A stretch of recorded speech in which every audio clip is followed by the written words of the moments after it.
भारत के चंद्रयान मिशन ने चांद के बारे में काफ़ी कुछ खोज लिया है, लेकिन अभी भी ऐसे तमाम रहस्य छुपे हुए हैं जिनके बारे में वैज्ञानिकों को अभी तक कुछ भी नहीं पता। उन्हीं जानकारियों को ढूंढने पहुंचा है भारत का विक्रम लैंडर और हमारा प्रज्ञान रोवर। क्या हमारे ब्रह्मांड के उत्पत्ति का सच हमारे चांद की सतह पर छुपा हुआ है? चांद पर पानी की खोज के बाद इसरो अब चांद पर जमी बर्फ पर रिसर्च करने वाला है।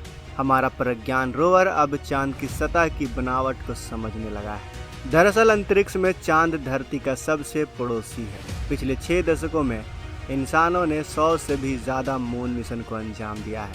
सभी मिशन को कामयाबी तो नहीं मिली, लेकिन इन मिशन में चांद पर सबसे ज़्यादा रिसर्च करने वाली जगह बना दिया। बावजूद इसके चांद हमारे लिए आज भी सबसे बड़ा रहस्य बना हुआ है, क्योंकि उसके दक्षिणी ध्रुव की पूरी सच्चाई दुनिया से अब तक अनजान है। विज्ञान कहता है कि चांद पर मिट्टी है, चांद पर पानी है, लेकिन सवाल यह है कि अगर वहाँ मिट्टी और पानी है तो जीवन क्यों नहीं?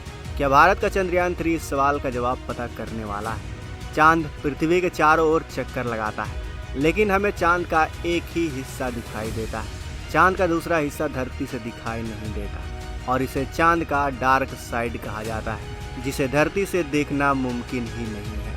चंद्रयान 3 का विक्रम लैंडर चांद के साउथ पोल पर उतरा है। चांद का यह हिस्सा उसका सबसे ठंडा इलाका है, क्योंकि यहाँ सूरज की रोशनी बहुत कम पड़ती। सूरज की किरणें तिरछी पड़ने की वजह से चांद के दक्षिणी ध्रुव के ज़्यादातर हिस्से काफ़ी अंधेरे में रहते हैं। यही वजह है कि यहाँ का तापमान भी काफ़ी कम होता है।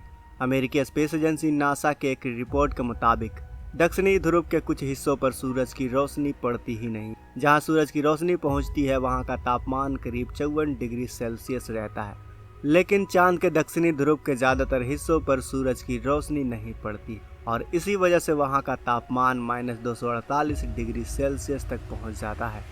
नासा के मुताबिक चांद के दक्षिणी ध्रुव पर बर्फ मौजूद है। बर्फ के साथ दूसरे कई प्राकृतिक संसाधन भी यहाँ पर हो सकते हैं। साल 1998 में नासा के मून मिशन के तहत ये बताया गया था कि दक्षिणी ध्रुव पर हाइड्रोजन भी है। नासा का दावा है कि अधिक मात्रा में हाइड्रोजन होने की वजह से यहाँ पर बर्फ होने की संभावना भी अधिक है। यानी भारत का चंद्रयान 3 चांद के उस हिस्से पर पहुँच चुका है जो हमें अभी तक नहीं दिखता है। लेकिन सवाल है कि आखिर चांद का एक ही हिस्सा हमें क्यों दिखाई देता है? तो दोस्तों, चांद खुद भी अपने धुरी पर घूमता है और पृथ्वी के ग्रेविटी फोर्स की वजह से चांद उसके चारों ओर चक्कर लगाता रहता है। धरती का यही ग्रेविटी फोर्स हमें चांद के दूसरी तरफ को कभी नहीं देखने देता। दरअसल चांद में पृथ्वी से जुड़ा गुरुत्वाकर्षण केंद्र है। गुरुत्वाकर्षण केंद्र चांद के सेंटर में नहीं बल्कि उस हिस्से में है जो धरती के तरफ है। पृथ्वी का गुरुत्वाकर्षण बल चांद को अपनी ओर खींचता रहता है। इसी वजह से चांद एक ही स्थिति में धरती के चारों ओर घूमता रहता है और चांद का दूसरा हिस्सा धरती से कभी नहीं नजर आता। धरती से 3,84,000 किलोमीटर की दूरी तय करके विक्रम लैंडर चांद के दक्षिणी ध्रुव पर पहुंचा है। इसरो के मुताबिक चंद्रयान 3 के 3 अहम मकसद है। पहला, विक्रम लैंडर के चांद के दक्षिणी ध्रुव पर सुरक्षित और सॉफ्ट लैंडिंग करना। दूसरा, प्रज्ञान रोवर को चांद की सतह पर चलाकर दिखाना। तीसरा, वैज्ञानिक परीक्षण करना, जिसकी धमाकेदार शुरुआत हो चुकी है। चांद के रहस्यमय खोज में सबसे बड़ी कामयाबी 1959 में सोवियत संघ को मिली, जो अब रूस के नाम से जाना जाता है। 12 सितंबर 1959 को धरती से लॉन्च किया गया रूस का स्पेसक्राफ्ट लूना 2 चांद की सतह से जा टकराया था। 7 साल बाद 1966 में सोवियत संघ ने एक बार फिर चांद पर दस्तक की। 3 फरवरी 1967 को लूना 9 ने चांद की सतह पर पहली बार सॉफ्ट लैंडिंग की। ये वो वक्त था जब सोवियत संघ और अमेरिका के बीच शीत युद्ध चल रहा था। दोनों देशों ने धरती के साथ साथ स्पेस रिसर्च को भी लेकर होड़ लगी हुई थी। इस होड़ का सबसे अहम हिस्सा चांद तक पहुंचने की दौड़ थी। सोवियत संघ को पीछे छोड़ने के लिए तब अमेरिका ने इंसान को चांद तक ले जाने और सुरक्षित धरती लाने का प्लान बनाया। अमेरिका के अपोलो 8 मिशन ने अमेरिका के 3 एस्ट्रोनॉट को चांद की ऑर्बिट में पहुंचा दिया। ऐसा पहली बार था जब इंसान चांद के इतने करीब पहुंचा हो। इसके बाद वो दिन भी आया जब अमेरिका ने चांद पर इंसानों को उतार दिया। ये मिशन था अपोलो 11।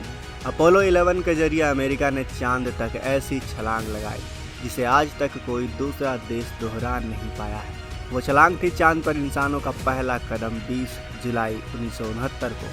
अमेरिका के अंतरिक्ष यात्री नील आर्मस्ट्रॉन्ग चांद पर कदम रखने वाले पहले इंसान बने थे। चांद पर उतरने वाला लूनर लैंडर 3 लोगों को लेकर गया था। नील आर्मस्ट्रॉन्ग के अलावा बज एल्ड्रिन और मिखाइल कॉलिंस को भी भेजा गया था। अपोलो 11 मिशन में चांद से मून रॉक्स लाकर एक अलग इतिहास रचा गया। अपोलो 11 मिशन के दौरान करीब 22 किलोग्राम सामान चांद से धरती पर लाया गया था। इसमें तकरीबन 50 चट्टानों के टुकड़े और चांद की मिट्टी शामिल थी। चांद पर पहुंचने की ये रेस आगे भी चलती रहेगी। इस दौड़ में यूरोपियन स्पेस एजेंसी, जापान, यहाँ तक कि चीन भी अब कूद पड़ा है। लेकिन मून रिसर्च में बड़ी कामयाबी भारत को मिली है और वो कामयाबी थी चांद की सतह पर पानी की खोज करना, जिसे इसरो ने साल 2008 में चंद्रयान 1 की मदद से की थी। भारत का अगला मून मिशन चंद्रयान 4 जापान के साथ साल 2026 से साल 2028 तक हो सकता है। लेकिन उससे पहले नासा आर्टेमिस 3 मिशन के तहत फिर से चांद पर इंसानों को भेजने वाला है, जिसमें नासा हमारे इसरो की मदद ले रहा है।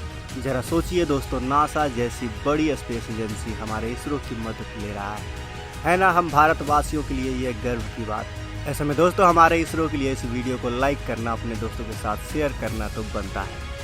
बाकी अगर आपने अभी तक इस चैनल को सब्सक्राइब नहीं किया है तो इस चैनल को भी सब्सक्राइब कर लें। साथ ही बगल में जो बेल आइकन का बटन है उस पर ऑल पर भी क्लिक कर लें। मिलते हैं अगले वीडियो में। वीडियो के अंत तक बने रहने के लिए आपका दिल से धन्यवाद।